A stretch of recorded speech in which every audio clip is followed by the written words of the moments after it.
We are now on Freta Street, which in the past it was the suburbs right next to the Old Town of Warsaw. Afterwards, it became part of the new town of Warsaw.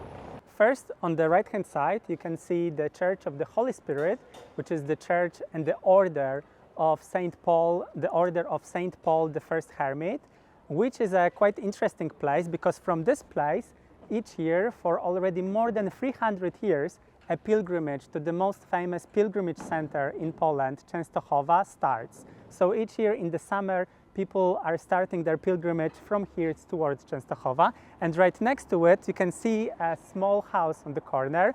This is the smallest property which has a separate number here in this area.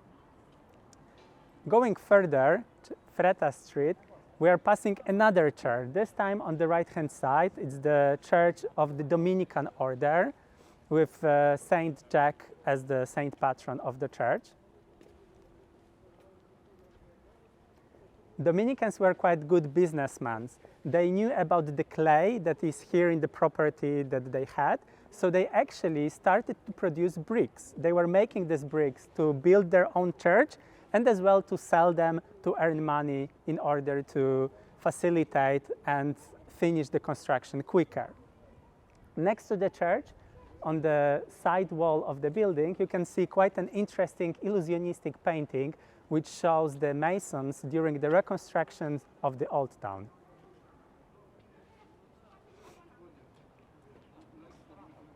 And our next stop would be the house of one of the most famous Polish persons, a person who got married wearing entirely dark clothes, which is not very typical if we think about the wedding dresses currently, but this was quite a unique lady.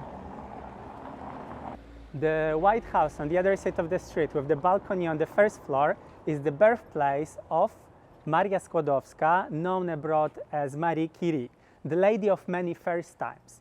The first woman who got a Nobel Prize, the first and the only person who received 2 Nobel Prizes in chemistry and in physics, the first female professor at Sorbonne, the first person that was not born in France and was buried in the Paris Pantheon.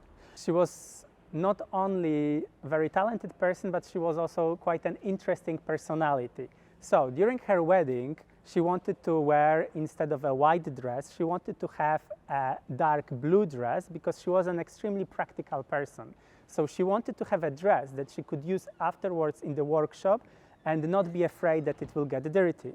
She spent her honeymoon also quite not so typically for the late 19th century because she spent it riding bicycle with her husband in France. She was also one of the first women that had a driving license because she wanted to help wounded soldiers during the First World War. She had 2 daughters, and one of her daughters followed the career of mother and also received a Nobel Prize. In this family, the second daughter said in one of the interviews that she felt like a black sheep of the family because she was the only one without a Nobel Prize. Her mother and father each got Nobel Prize. Mother received 2 Nobel Prizes. Then her sister received a Nobel Prize. Her brother-in-law received a Nobel Prize. And eventually, her husband also received a Nobel Prize, not as he himself, but he was a chairman of UNESCO organization when UNESCO was granted the Nobel Peace Prize. At the same time, the second daughter died at the age of 103, while the others, because of working closely with radiation, died at the younger age. Here in this house right now, there is a biographical museum devoted to Marie Curie. We can continue later, further on towards the market square of the new town.